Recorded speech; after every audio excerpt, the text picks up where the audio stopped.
instantes, dando prosseguimento à nossa apostila, que vamos falar sobre funções modulares, funções compostas, domínio da função. Então fiquem ligados aí que o vídeo vai ser bem longo, tá? Vamos lá. Vamos falar então nesse momento sobre função composta. Dentro da função composta, nós temos uma função onde pegamos um domínio que, ao jogarmos esse valor dentro da função, ela me devolve uma imagem. Essa imagem ela será domínio de uma nova função. Jogamos nessa segunda função, ela vai me devolver uma segunda imagem. A composição de funções funciona fazendo o processo direto. A gente não passa por um caminho intermediário. Então vamos entender como funciona isso na prática. Então nós temos aqui, ó, função composta.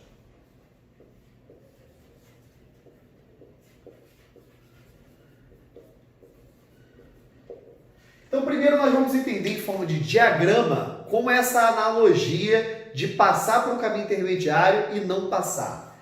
Então nós temos aqui, vou estabelecer um primeiro diagrama, vou escolher dois valores, vou pegar 2 e 5. Vamos achar uma determinada imagem a partir do momento que nós vamos aplicar uma determinada função. Então vamos pegar a função aqui, que eu vou chamar de f de x é igual a 2x mais 1. Então, ao aplicarmos aqui o primeiro domínio, x igual a 2, 2 vezes 2, 4 mais 1 dá 5. Então, ao aplicarmos a nossa função f de x, obtivemos aqui uma imagem igual a 5. Ao jogarmos a mesma função, na mesma função, valor 5, 2 vezes 5, 10 mais 1, 11. Então, vamos obter como imagem o valor de 11. Então, após acharmos essa imagem dará lugar ao domínio de uma nova função. Então, esse cara aqui vai ser um x2 para uma segunda imagem que eu vou chamar de y2. E agora, nós vamos jogar uma segunda função que eu chamarei ela de g de x. Então, vou jogar um valor aleatório, vou botar 3x menos 2. Então, ao jogarmos aqui o 5 dentro dessa função, vai ficar 3 vezes 5, 15, tira 2, 13. Ao jogarmos o 11 nessa função, 3 vezes 11, 33, menos 2, 31. Então, qual é a ideia da composição de funções? É pegarmos o número 2, acharmos direto o resultado 13. Ou pegarmos o número 5, acharmos direto o resultado 31. Então, não passar por um caminho intermediário. Então, como nós fazemos isso? Nós vamos pegar a primeira função e jogar dentro da segunda função. Dentro da composição de funções, existem vários tipos de composições que nós podemos fazer. Nós temos aqui, que no primeiro lugar, nós temos uma função que nós chamamos de fog. O que é a função fog? A função fog de x é quando nós pegamos a função g e colocamos dentro da função f. O segundo tipo é a chamada função fof. Muito bonitinha, né? Fof. Então nós temos aqui, eu vou pegar a função f e colocar dentro da própria função f. No terceiro caso, nós temos a função gof, que vamos pegar a função f e colocar dentro da função g. E no último caso, a função gog, que vamos pegar a função g e inserir dentro da função g. Bem, no nosso problema, o que nós fizemos? Pegamos esses domínios, jogamos na primeira função, achamos essas imagens. Peguei a imagem, se tornou domínio para a segunda função, joguei agora na função g de x e obtivemos essas novas imagens. Eu quero fazer o caminho direto. Como nós faremos isso? Vamos pegar a primeira função e colocar dentro da segunda. Ou seja, nós vamos fazer o terceiro caso aqui. Vou pegar a função f e colocar dentro da função g. Então, isso aqui é o que nós chamamos de gof, que é o g da f de x. Então, para poder fazer isso de uma forma clara, prática e sem ter erro, a gente vai fazer o seguinte. Quem é a nossa função g? A nossa função g é 3x menos 2. Então, aqui, ó, 3x menos 2. Então, o macete é, no lugar do x, você deixa um parêntese. Por quê? Porque o x será substituído por a função. Então, g de x, aqui vai entrar a função f de x. Quem é a função f de x? 2x mais 1. Ao fazermos agora a propriedade distributiva, nós vamos obter que a nossa função g da f de x, ou chamada GOF, é igual a 6x mais 3 e do lado de fora tem menos 2. Ou seja, a nossa função g da f de x é igual a 6x mais 1. Então, qual é o detalhe? A partir do momento que nós pegarmos os valores iniciais do domínio, como peguei a primeira função e coloquei dentro da segunda, vamos achar direto o resultado da última imagem. Ao pegarmos o 2 aqui, vai ficar 6 vezes 2, 12 mais 1 dá 13. Ao jogarmos o 5, 6 vezes 5, 30 mais 1, 31. Então, a gente não passa para o caminho intermediário. Nós temos aí que a composição de funções pode ser feita de várias formas distintas. E eu posso inserir mais funções, inclusive. Por exemplo, eu poderia dizer aqui que eu teria uma função, vou dar um exemplo aqui.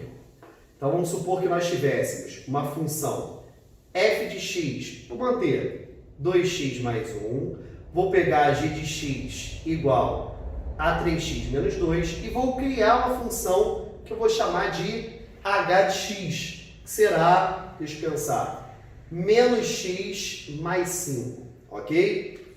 E eu quero fazer a função f da g da h de x. Então, estou inserindo uma função dentro da outra. Vitor, qual dessas funções você está fazendo primeiro? É como se nós pegássemos um domínio, jogássemos dentro da função h. Essa função h vai me devolver uma imagem. Dessa imagem, eu vou jogar a função g. Essa função g vai me devolver uma nova imagem. Essa imagem vai virar domínio para a função f. Ao jogarmos na função f, ela vai me devolver uma terceira imagem. Então, o caminho direto seria colocarmos uma função dentro da outra. Então, jogando primeiro h, depois g, por último f. Então, vamos lá.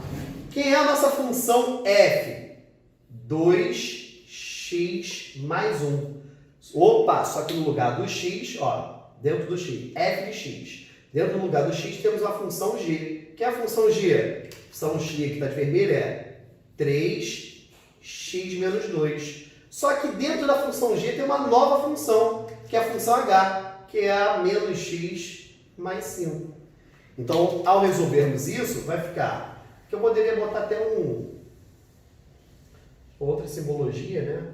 Com cheatzinho para ficar mais fácil. Então, aqui vai ficar 2, distribuindo, vai ficar menos 3x mais 15, menos 2, do lado de fora tem o mais 1. Então, aqui ficaria 2, menos 3x mais 13, do lado de fora mais 1.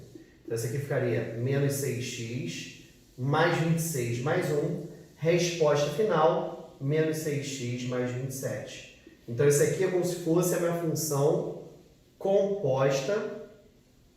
Estou utilizando a simbologia de composição. Seria FOGOR, ok? Então, nós temos aí que a f da g da h de x é representada justamente dessa maneira. Então, você vai inserindo uma função dentro da outra. Então, para você depois ver se realmente está ok o que você fez, pega um valor qualquer, sei lá, pega o número 3. Pega o número 3, joga na função h, analisa o que ele vai te dar. Pega esse resultado, joga na função g, analisa o que ele vai te devolver. Pega esse resultado, joga na função f, analisa o que ele vai te devolver no final. Por último, pega esse valor 3 e joga direto nessa função. Você vai ver que dá exatamente a mesma coisa, ok? Então, a composição de funções é uma metodologia para que você não fique jogando várias funções. Você já cria uma função onde vai de um início direto para um fim sem passar por caminhos intermediários, beleza? Então, até daqui a pouco, próximo vídeo. Valeu!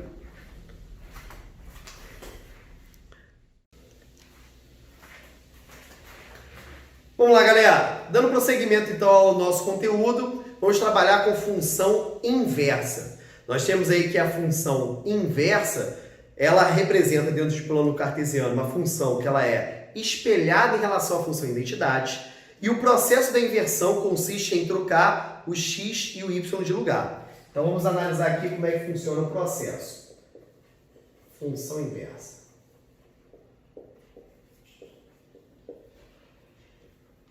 Nós temos a simbologia f menos 1 de x.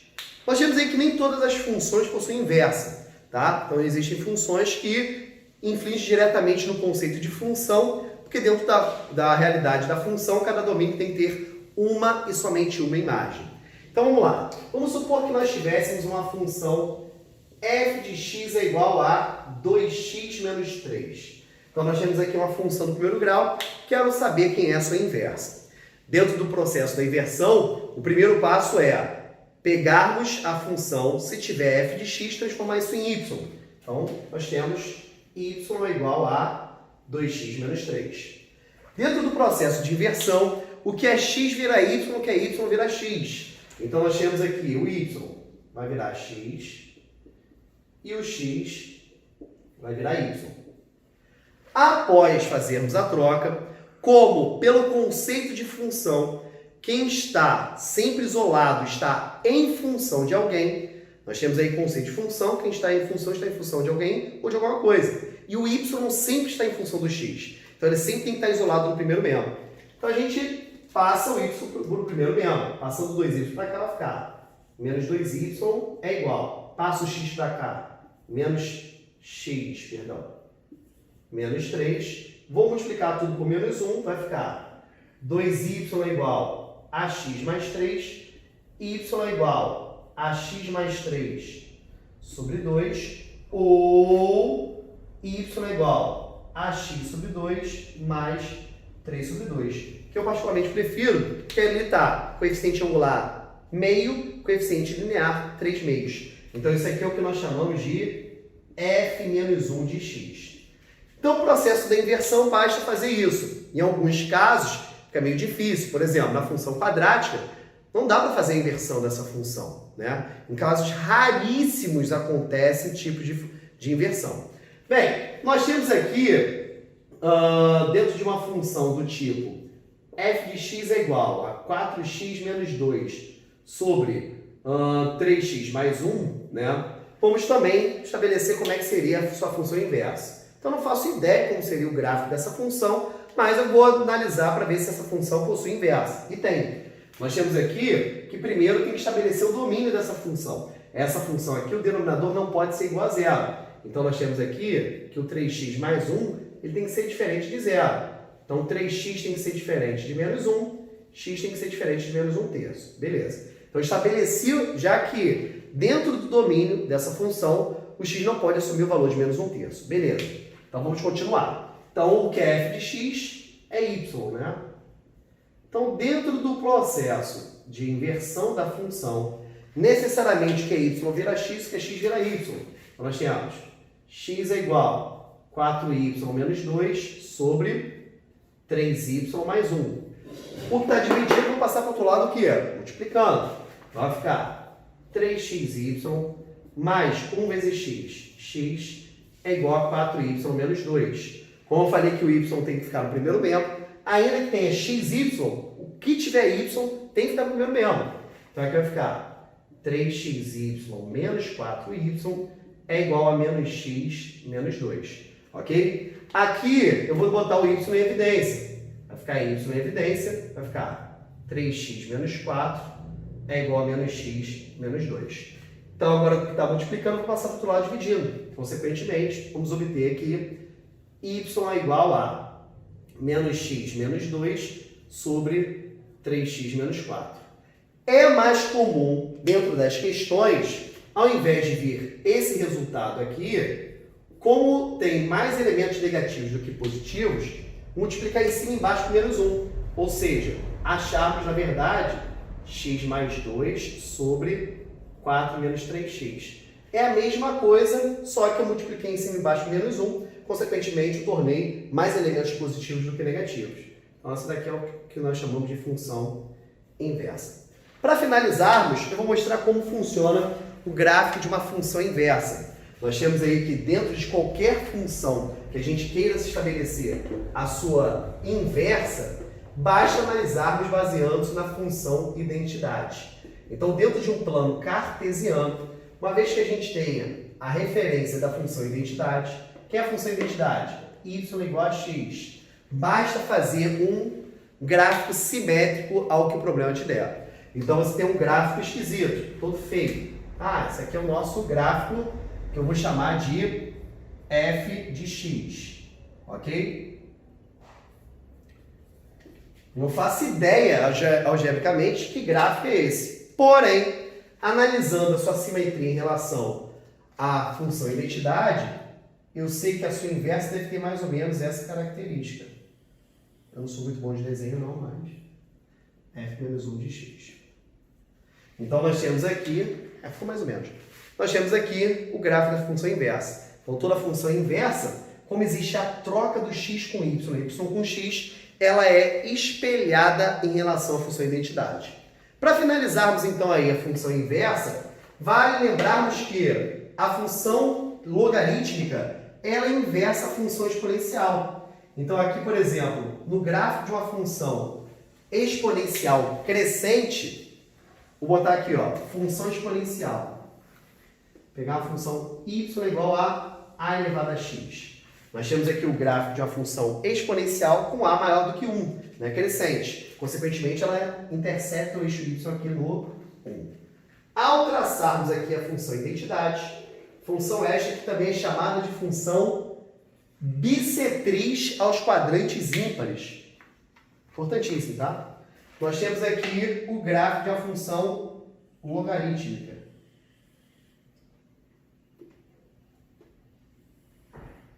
Então, ela intercepta aqui o x no 1. Então, y é igual ao log de x na base A, ou x é igual a elevado a y. Lembrando aquela propriedade do log, a elevado a y é igual a x. Então, dá para percebermos aqui que a função exponencial e logarítmica tem o x e o y trocando de lugar. Então, elas são simétricas em relação à função identidade. Beleza? Então, essa é a definição de função inversa. Foi? Galera, grande beijo. Até a próxima.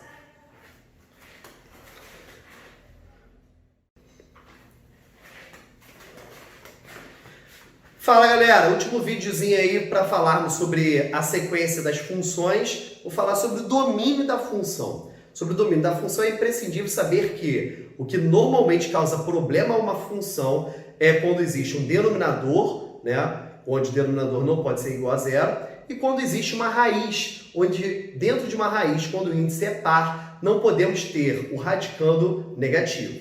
Então vamos lá, vamos trabalhar com o domínio da função.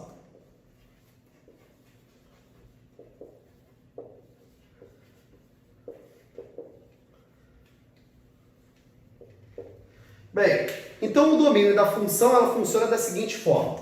Se você tem um gráfico de uma função f de x é igual a 4x menos 1, vocês vão perceber que é o gráfico de uma função do primeiro grau. Esse gráfico é contínuo, não tem problema algum dentro do gráfico. Então, nesse gráfico aqui, dessa função, você vai ver que o domínio será o tempo todo real. Só que isso não será uma verdade para todas as funções, né? Vou botar aqui como função A. Se eu tivesse uma função y é igual a raiz quadrada de, botar diferente o valor, botar 3x menos 6, qual é o detalhe?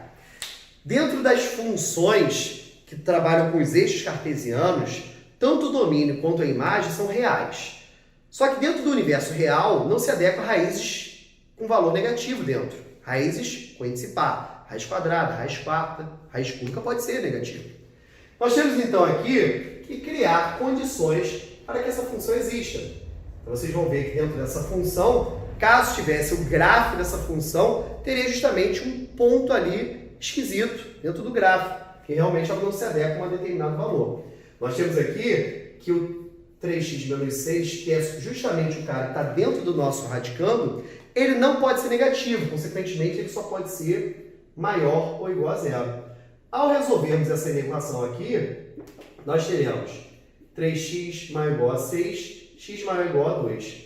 Então, o valor que eu falei que tinha um ponto ali esquisito no meio da função, vocês vão ver que Como o x tem que ser maior ou igual a 2, do 2 para trás, toda essa parte aqui será negativa. Consequentemente, não existirá uma função real. Então, nós temos aqui, para criarmos condições para o nosso domínio, eu tenho que dizer que o nosso domínio da função, que é o nosso x, tem que ser pertencente ao real, onde o x tem que ser maior ou igual a 2. Se ele não for maior ou igual a 2, consequentemente, nossa função terá um radicando negativo, o que automaticamente não será uma função real, ok?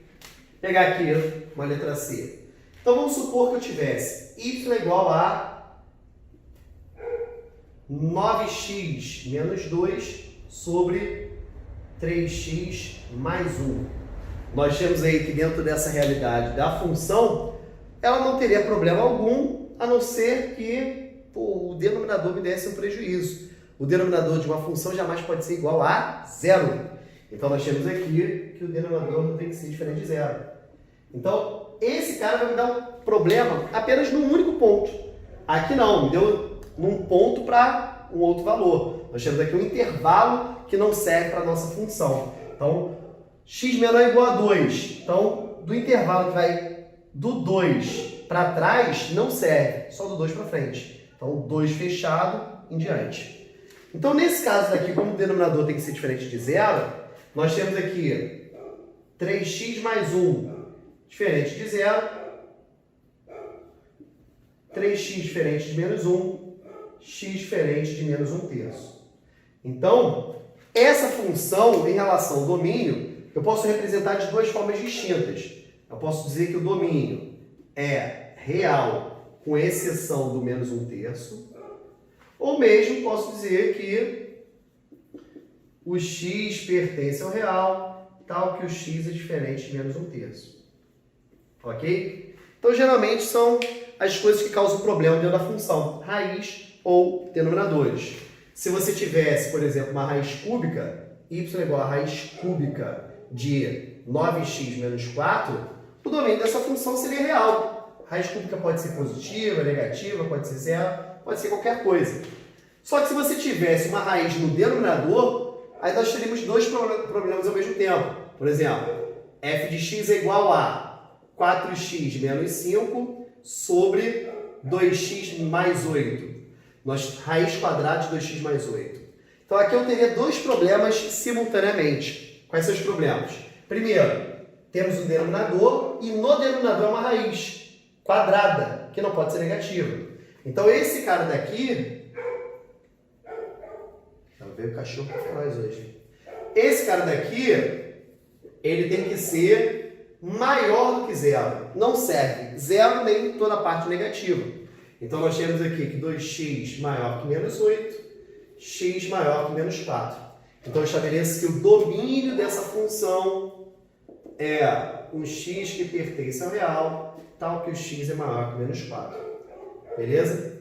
Então, nós temos aí que dentro dos critérios de domínio da função, geralmente o que causa problema são denominadores e raízes de índice par. Raiz quadrada, raiz quarta e assim por diante. Beleza?